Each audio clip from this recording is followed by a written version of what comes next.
ಇಂದೇ ಡೌನ್ಲೋಡ್ ಮಾಡಿ ಮತ್ತು ನಿಮ್ಮ ನೆಚ್ಚಿನ ಶೋಗಳನ್ನು ಆನಂದಿಸಿ.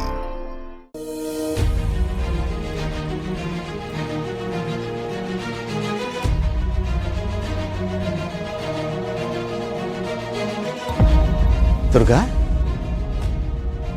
ಏನಮ್ಮ ಇಲ್ಲಿ ಕೂತಿದ್ಯಾ? ಏನು ಯೋಚನೆ ಮಾಡ್ತಾ ಇದೀಯಾ?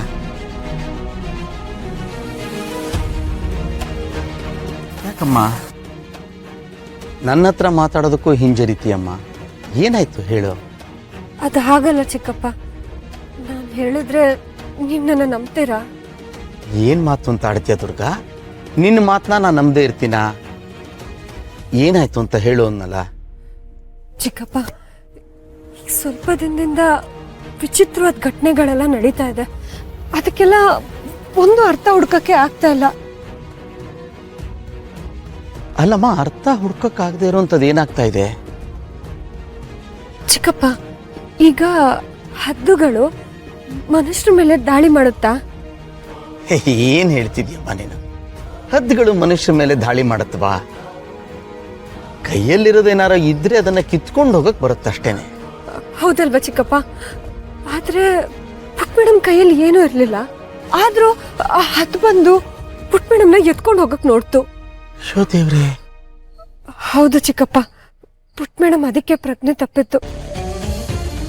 ಆ ಹದ್ದು ಒಂಥರ ಕ್ರೂರವಾಗಿತ್ತು ನೋಡೋದಕ್ಕೆ. ಅದನ್ನ ನೆನೆಸ್ಕೊಂಡ್ರೆ ಈಗಲೂ ನನಗೆ ನಂಬೋದಕ್ಕೆ ಆಗ್ತಿಲ್ಲ. ಏನಾಯ್ತು ಅಂದ್ರೆ,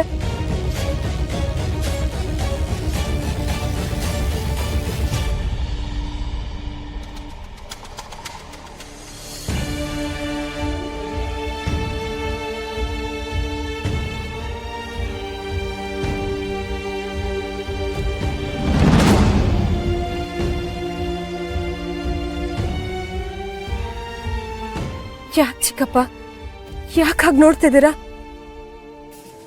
ನನ್ನ ಮಾತಿನ ಮೇಲೆ ನಿಮಗೆ ನಂಬಿಕೆ ಬರ್ತಿಲ್ವಾ? ಇದು ನಂಬಿಕೆ ಪ್ರಶ್ನೆ ಅಲ್ಲ ದುರ್ಗಾ.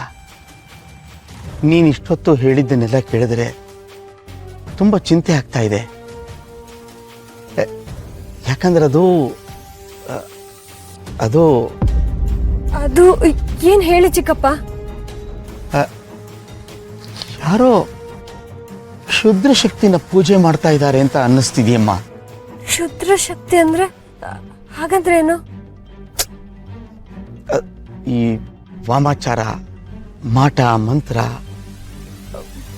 ಮಾಟ ಮಂತ್ರನ ಯಾರು ಮಾಡ್ತಾರೆ? ಯಾಕೆ ಮಾಡ್ತಾರೆ? ನಿನ್ನ ಈ ಪ್ರಶ್ನೆಗಳಿಗೆಲ್ಲ ನನ್ನ ಹತ್ರ ಉತ್ತರ ಇಲ್ಲ ಕಣಮ್ಮ. ಆದರೆ ನೀನು ಹೇಳಿದ ವಿವರಗಳನ್ನೆಲ್ಲ ಕೇಳಿದ್ರೆ ಇಲ್ಲಿ ಯಾವುದೋ ಸಹಜವಾಗಿ ನಡೀತು ಅಂತ ನನಗೆ ಅನ್ನಿಸ್ತಾ ಇಲ್ಲ. ನೋಡು, ಒಂದು ಚಿಕ್ಕ ಶಿಶುವನ್ನ ಹದ್ದು ಬಂದು ಎತ್ಕೊಂಡು ಹೋಗೋಕ್ಕೆ ಪ್ರಯತ್ನ ಪಡ್ತು ಅಂತ ಆದರೂ ನಂಬಬಹುದು. ಆದರೆ ಈ ಹುಡುಗಿನ ಎತ್ಕೊಂಡು ಹೋಗೋಕ್ಕೆ ಹದ್ದಿನ ಕೈಲಿ ಸಾಧ್ಯವಾ? ನೀನು ಹೇಳಿದ್ದೆಲ್ಲ ಕೇಳಿದ್ರೆ ಆ ಹದ್ದು ಸಾಮಾನ್ಯವಾದದ್ದಲ್ಲ ಅಂತ ನನಗೆ ಅನ್ನಿಸ್ತಿದೆ ಕಣಮ್ಮ. ಚಿಕ್ಕಪ್ಪ, ನನ್ಗೆ ಯಾಕೋ ಭಯ ಆಗ್ತಿದೆ. ಇಲ್ಲಿ ಏನೋ ತಪ್ಪಾಗ್ತಿದೆ ಕಣಮ್ಮ. ನೀನು ಹೇಳ್ತಿರೋದನ್ನೆಲ್ಲ ಕೇಳಿದ್ರೆ ನಿಮ್ಮ ಸುತ್ತಮುತ್ತನೇ ಇದ್ದುಕೊಂಡು ಯಾವುದೋ ಶಕ್ತಿ ನಿಮ್ಮ ಯಾರ ಕಣ್ಣಿಗೂ ಬೀಳದೆ ಆಟ ಆಡ್ತಾ ಇದೆ ಅಂತ ಅನ್ನಿಸ್ತಿದೆ. ನೀನೊಂದು ಸ್ವಲ್ಪ ಜಾಗೃತವಾಗಿರ್ಬೇಕು ಕಣಮ್ಮ.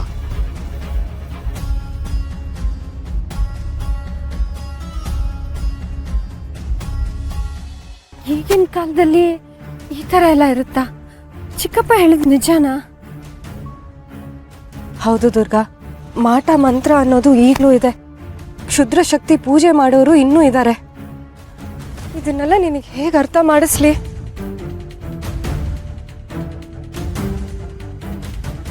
ಒಬ್ಬ ಅಘೋರಿ ಇದ್ದಾನೆ.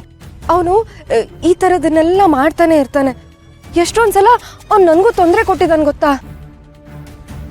ಯಾಕೋ ಏನೋ ಗೊತ್ತಿಲ್ಲ, ಆದ್ರೆ ನಮ್ಮ ಹಿತಂಗೆ ಯಾರೋ ಹಾನಿ ಮಾಡೋದಕ್ಕೆ ಪ್ರಯತ್ನ ಪಡ್ತಿದ್ದಾರೆ ಅಂತ ನನ್ನ ಮನ್ಸು ಹೇಳ್ತಿದೆ. ಇದು ಯಾವುದು ಸಹಜವಾಗಿ ನಡೀತಿಲ್ಲ ಅಂತ ಅನ್ನಿಸ್ತಿದೆ. ಇದನ್ನೆಲ್ಲ ಆಮೇಲೆ ಯೋಚನೆ ಮಾಡ್ಬೋದು. ಮೊದಲು ಅವಳ ಗೆಜ್ಜೆನ ಹುಡುಕ್ಬೇಕು.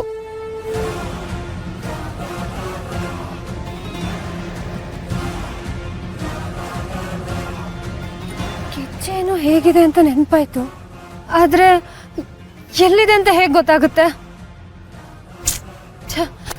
ಬಳೆ ಹುಡ್ಕಕ್ಕಾದ್ರೂ ಅರ್ಧ ದಾರಿ ಇರೋ ನಕ್ಷೆ ಸಿಕ್ಕಿತ್ತು. ಇವಾಗ ಈ ಗೆಜ್ಜೆ ಎಲ್ಲಿ ಅಂತ ಹುಡುಕ್ಲಿ, ಹೇಗೆ ಅಂತಾದ್ರೂ ಹುಡುಕ್ಲಿ?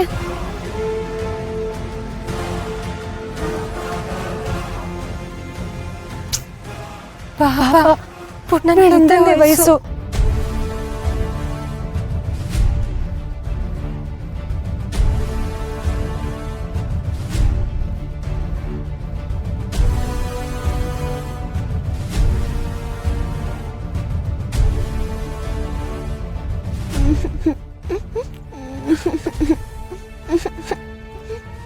ಪುಟ್ಟ ಏನಾಯ್ತು?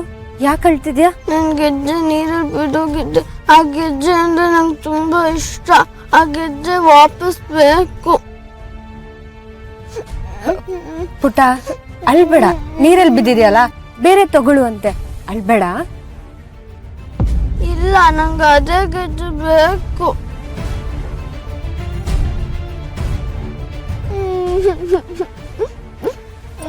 ಸರಿ ಸರಿ ಸರಿ, ನಿನ್ ಗೆಜ್ಜೆನ ನಾನು ಹುಡುಕೊಡ್ತೀನಿ. ನಿಜವಾಗ್ಲೂ? ನಿಜವಾಗ್ಲು.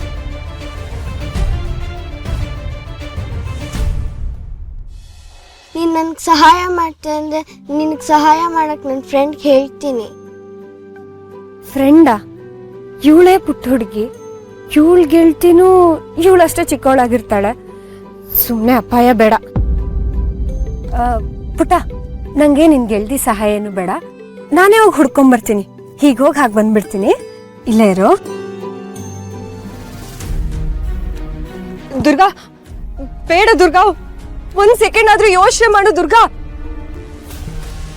ದುರ್ಗಾ ಬೇಡ, ನೀರಿಗೆ ಬೀಳ್ಬೇಡ ದುರ್ಗಾ. ದುರ್ಗಾ ದುರ್ಗಾ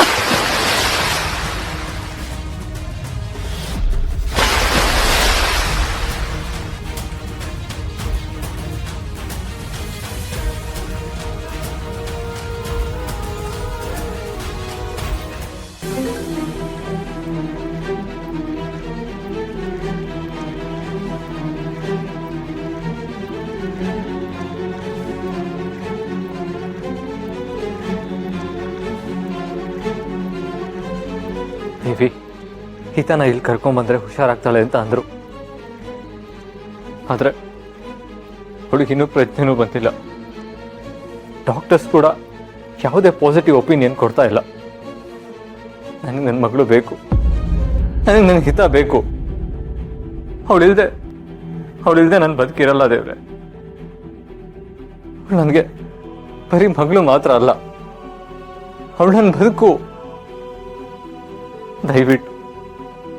ದಯವಿಟ್ಟು ಅವಳ ನನ್ನಿಂದ ಕಿತ್ಕೋಬೇಡ ತಾಯಿ.